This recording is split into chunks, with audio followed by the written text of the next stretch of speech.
Hi, my name is Kees and I help people from doing to being. And today I'm here with my colleague Floris that I really wanted to interview for you guys because we have such a fun time together. But also he's a very knowledgeable guy and he knows a lot about how to help people also from doing to being. But in his own way, he has his own, of course, his own methods and his own sensitivity and his own journey. And I really wanted to asking him about and let him tell you a little bit about his journey because we do so much together with the coaching and the business training and things we and the classes we do. Um, but yeah, so he without further ado, here's Floris, of course. So Floris, how are you doing? Thank you. Yeah, I'm doing fine. What a wonderful introduction, by the way. Thank you for that. Um, and I think what you said, going from, let's say, moving from doing to being, is a wonderful and sometimes rough and rocky path to travel upon. Um, and that's, I think, also what I noticed every day again, that the joy of being conscious, and at least being conscious of walking this path, is already uh, gives me a lot of pleasure and calmness and peace in my life. Yeah. Okay. Could you elaborate a little bit about how your life was before some of that peace entered your life or some of those insights entered your life that I think changed your world, right?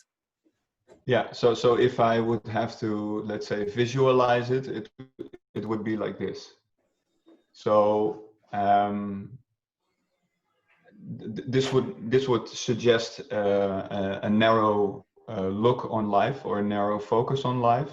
But another way is to say that I was in a certain way blind, or not yet awake of, yeah, the full presence of me in, let's say, coexistence with life. So I think what I could say, and then of course then you have to go back to history, that, or at least to my youth, um, is that I was born and raised in a rather mind-oriented way. I think, like most of the people do in Western society. Yeah. Um, so when I look at how the way my parents were and how they raised me with a lot of love and wonderful intentions. But they were also raised in a mind-oriented way. Yeah. Also meaning that I was taught a lot of rules how to, let's say, survive in the in the turbulent in the turbulent life that we all have, where we have very little control of the things that happen around us. So I was given a big fat operating manual with all the rules, the mind models, decision tree. So my decision making, I could always make a yes and no statement out of it. The more complex the situation, the more complex the decision tree, which of course created a lot of chaos in my mind. And that was how I would call, let's say, a narrow mind, or even being asleep, unaware, unconscious of, first of all, how I would see who I am, but also what why I'm here, and how I could actually approach living a life in a completely different way. Um, so the path, or at least the change that has happened, is that I can't recall exactly when, but it was a moment where I was struck by, it was more or less a struck by lightning kind of event, where suddenly in a certain situation my eyes opened, where I realized I was not only very unsatisfied, I was feeling unhappy, I was feeling physically uncomfortable, And I suddenly realized that this feeling of being uncomfortable and the feeling of pain was me trying to scream at me, please, Floris, listen, because you're trying to do everything you can. You're surviving in life, which you're doing fantastically, but you can live such a more pleasant, calm, peaceful life than what you're doing at this moment. And it was a shock, because suddenly everything I believed in, everything I held onto so firmly, so tightly, I was just surviving every day in, day out, trying to get a grip on life, which is impossible. And suddenly I realized there was an opportunity to let go of this grip on life. And can you give us a sort of time frame? Because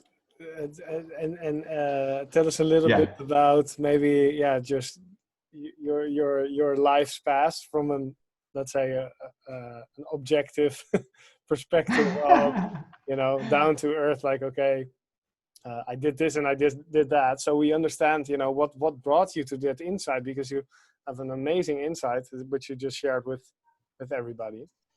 But that came to you because you had probably some frustration in your life, right? Yeah. So I think it was at a very subtle level. So if I go back, for example, to my period in high school, I already had a lot of questions mildly popping up that were asking something like, what's the purpose of life? Why are you here? Why are you doing this in this education system? Yeah. Why are you quiet when you actually want to scream and yell? But these were questions where I was still in my, let's say, physical development phase, and all the changes I felt really insecure. So I pushed down all the questions that would only fuel my insecurity. And this lasted for multiple years. And I think by the time in my 20s, I was still trying to grab life, because I was looking for a sense of confirmation. So there was this permanent feeling of unrest, turmoil inside, and I was only trying to do practical things, make a career, get a girlfriend, have a wonderful life with friends, to calm myself and deal with the permanent unrest and turmoil that was just the whirlwind that was going inside. We try the shallow solution first, huh? Absolutely. Absolutely. Because I think in some way knew that looking inwards was the most difficult path, because I did not know how to do it. Yeah. So the only thing I can do is work more hours at my job, trying to get that promotion, travel even further, and not just do a travel, but actually live abroad, because that will give me my peace of mind, I thought. You did both, huh? Of course. You were successful at that, which usually makes it a lot harder to realize actually that it's not working. But for you, it worked because the feeling stayed, huh? Yes, and as we discuss often, my tolerance for pain was really high, so I could go on and on and on, until at a certain stage, the first sign that I got that this method wasn't working anymore was that my body was showing physical decay. So not only did I suffer from enormous amount of stress, which caused my muscles to cramp, my jaws, my shoulders, my neck. And in order to deal with the physical decay, I thought exercising even more, even harder was the solution to it, which of course only sped up the process of ruining myself physically. Which also happened. And that was for me in combination with almost running into a burnout, the moment where I thought, okay, now it's time for a timeout, and to reflect upon myself, my life, and my past choices, to see what I can do differently. Yeah. And I think this was 10 years ago, this moment of realization, where at least the epiphany was, where I told myself, I can no longer keep on going like this, and I need help. So Oh, I okay. also realized that my methods did not work anymore, and I walked into the final attempt, a final road, and again I saw that this was a dead end, and I did not know which road to walk in anymore. So that was for me the moment where I thought, I'm now permanently lost. That was the feeling that I had. Yeah. And now I need somebody to help me get back on the path that is meant for me, because I don't know where to look for it anymore. Yeah. People, if you see me laugh, this is the laugh of recognition. Huh? It's not. It's not that I'm laughing because the story is that funny, but it's just I'm recognizing all these moments in myself, and maybe you're doing the same at home, watching this. So, yeah, what do you do then? Because you said basically all I know is not the solution, huh? Because the mind operates in the past; it can only recycle, and at some point we understand that the recycling has no use. And that's quite a big Exactly. realization. Yeah. So yeah, then you have two parts going on.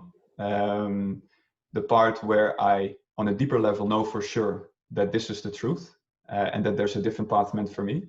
And there is the other type of knowing that my mind tells me that the old ways are still the best way to go for, because it's the only thing I know on a superficial level. So then there is this, there has to be this phase of almost schizophrenic, where I felt that taking things easy was the best way, but I was still trying to push myself to take it easy. So then I thought, okay, I realized that I wasn't happy in my work, I wasn't happy in my relationship, I wasn't happy at the place where I was living. So with the old model of working hard, taking responsibility, I started to deal and tackle each one of them in a forceful manner. In a So now I forceful thought, manner. okay, yeah, so I forced myself more or less to deal with things, to be, let's say, proactive, but not on a way where I would be okay with what life presents me at a certain time. No, I was not patient. I had to grab that moment in the future, bring it to now, to here, and then realize it. So that was still the old model of me that was trying to survive with the new insights that I gained. Luckily, at the same time, I also went to a psychologist, so I got therapy, Yeah. which Just took almost, wanted to yeah, pause at a gem you just spoke, right? Because all these gems coming out, I wanted to highlight one, and that is the fact that you just said, right, that the ego uses the spiritual insights or the deeper insights to then have a new model. So the idea that, you know, I just was talking about this recycling of the mind, then a new thought comes, like basically I don't know, and maybe I need to know, you know, and I need to figure this out, and then that becomes a new identity or new something to grasp onto and to force onto this new knowledge and this new ideas that you get. They are then pushed as the old model was pushed, huh? exactly. Yeah. So it was, let's say, an upgraded version of the strive for personal development. Yeah. but now not on a career level, but on a I need to develop myself kind of level. I need to know myself better level, um, which was completely fitting at that moment, because that was just, let's say, the model that I could not abandon yet, but at least it was pointing slightly towards a nicer direction, which was meant for me in the long run. So yeah, it's true. It's only much later that I realized that the model was the problem. Let's say Yeah. that was the underlying thing that was present all along. But I had to dig down layer by layer by layer until I saw that yes, that old model was actually the thing holding me back. Um, So tell me yeah. about the psychologist, and a little bit of the journey, because this helped you with insights, right? At that point. Yeah, so he was I think he was a cognitive therapist, and what he actually helped me doing was, so his method was really simple. He asked me, how are you doing?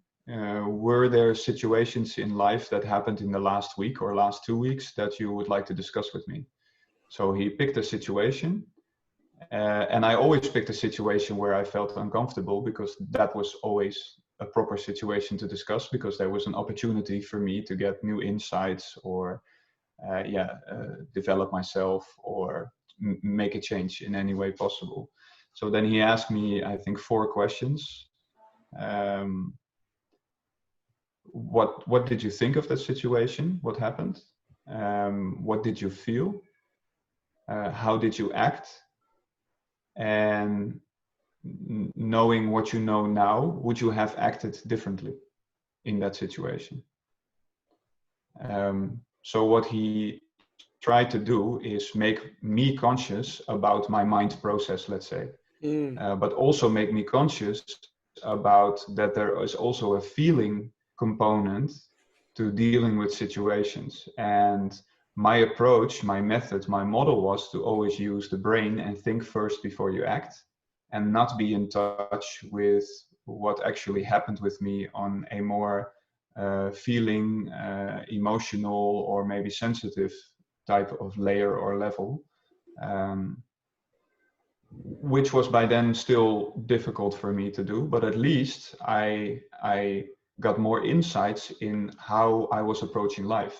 So I was talking before about the operating manual, but that was only the insight that I got after this therapy, because I realized I had certain patterns, certain models running. And by just repeating the same questions over and over, going over different situations, I realized that my approach was always the same. So I got insights into my mental process, but also the rigidity of that process. Yeah. And the mental prison I created for myself in how I could deal with whatever happened around me. And that was the absolute benefit of having therapy. So he kind of forced you to be more conscious, yeah. Even if that's in hindsight, sitting on his couch 2 weeks later, it's still, refreshing, looking at something with a new pair of eyes. And also probably because you were smart, you knew how he thought about things at a certain point. So you kind of get his perspective as well as your own perspective on different situations, because I think this is one of the biggest benefits of coaching and also, psychology, psychiatry. If you have conversations where you sit across at the table with somebody that's neutral or that doesn't maybe have your programming, and you see their perspective, even if that's in the questions or how they ask the questions, and you see that reflected on your own behavior. So it forces you to consciously question yourself, because usually in your family, your friends, their perspective is similar usually, or they do not fight your perspective, let's say. And this is of course one of the objectives, is to make people more conscious in therapy. Amazing. Exactly, and I think also just the fact that I could speak to someone that was, as you say, neutral and not emotionally involved. So let's say all the patterns that I did not know yet were destructive for me, that were created while dealing with my parents, with friends, I did not have yet with this psychologist or this therapist. Mm. But they helped me to start with a blank slate, um, and try to be open with him, let's say. But then the beauty of this is that for me, he was just another new relation for me that I could apply the same method to. And by just for him repeating the same questions over and over again, I realized that I was, let's say, applying my same models to our relationship, which also caused us to get sometimes into conflict because he would take a neutral position while I was still trying to, let's say, get my confirmation from him, right? Because that was I feel insecure about myself. I feel a lack of self-worth, a lack of self-confidence. And I realized at a certain point that I was trying to get this confirmation that I'm okay, I'm enough with him, which of course he gets because he asked me another question, which also caused me to, let's say, stagnate in let's say there was no development on my side because we were just discussing the same thing for 6 months over until I burst out in anger and said, "You're always asking me the same questions. Why are you doing this?" And his reaction was, "Well, why do you think I'm doing this?" And that was for And me, what did you say? What did you say? and I sank back in my chair and I said, "Because I haven't learned the lesson yet that you're trying to teach me." Mm. And that was the moment. Okay, I was done with the conversation. And of course, I waited until the very last minute to get angry at him, because for me that was a big thing. But then 1 week after, I realized, oh, okay, now I see that it is my model that I'm trying to force upon everybody else because I have a certain expectation, because I feel a feeling of lack inside and I want to have it filled with the, Mm.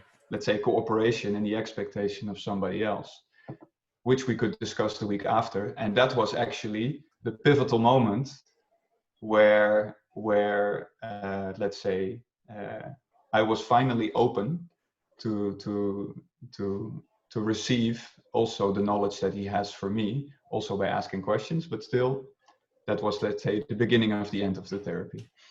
Yeah, Nice. yeah.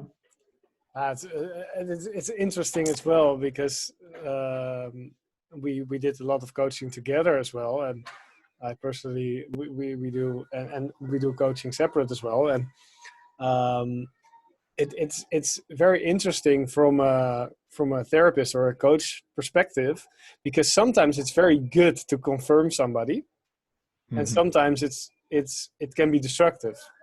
So if somebody has Mm-hmm. the dynamic to want to be confirmed, um, then sometimes you automatically feel a sort of pull in the conversation, like and then you think like, if I give it, it's too cheap, you know. But Yeah. at other moments, I tend to give it to people that really think that they can't get that anyway. So Mm-hmm. yeah, it's really interesting. So It thank you so depends on the energetic pool as well, right? yeah. Yeah. So Yeah. before, I think because I would love to do a part two with you, but Mm. let's keep this as at part one. Before we head to, let's say, part two at another time. Do you have any closing remarks regarding to what the the psychologist actually gave you in terms of consciousness around your own behavior or your mental models, or what was your biggest lesson there?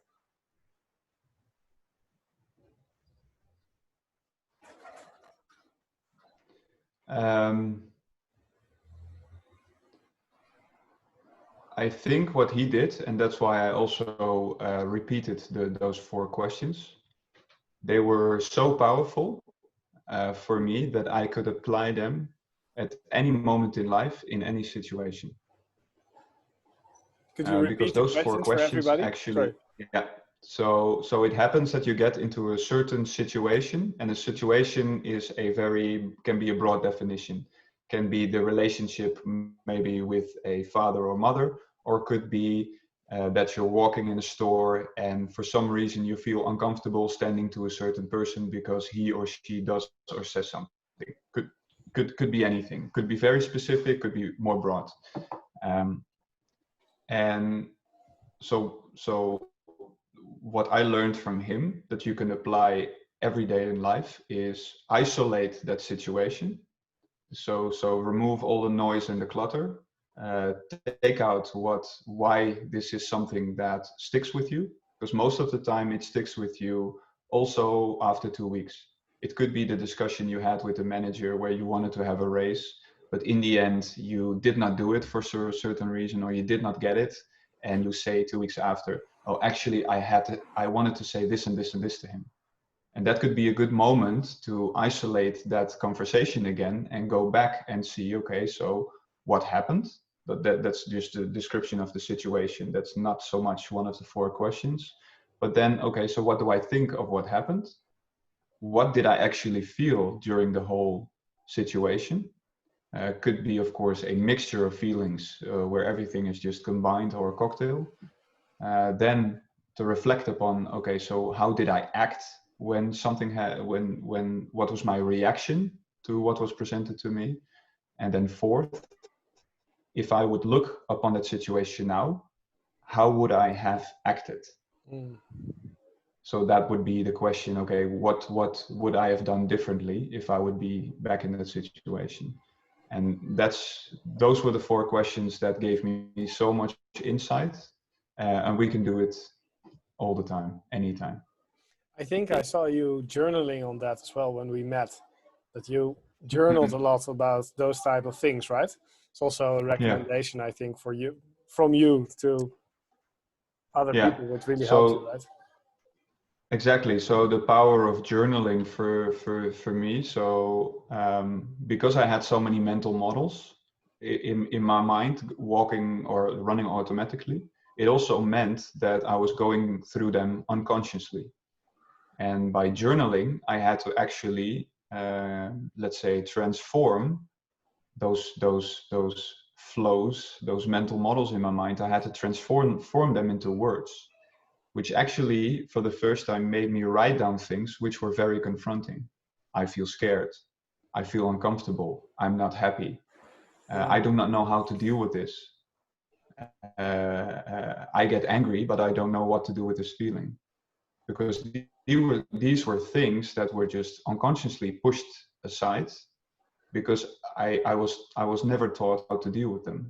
But that was actually realizing that I did not know how to deal with them was the insight that I needed to open the door in trying to find ways how to, let's say, approach and deal with my feelings. So yes, journaling is a good tip I can give as well. Great. Okay. So with thank you so much for this part 1 conversation. And let's go into sorry? You're welcome. And let's go into the rest at a later point. Thank you so much for watching. And if you want to know more about Floris, I'll leave his links below. And I do recommend that you either speak to him or go to one of his training sessions, because he's great at what he does. So thank you so much for your time, and speak to you later. Bye bye.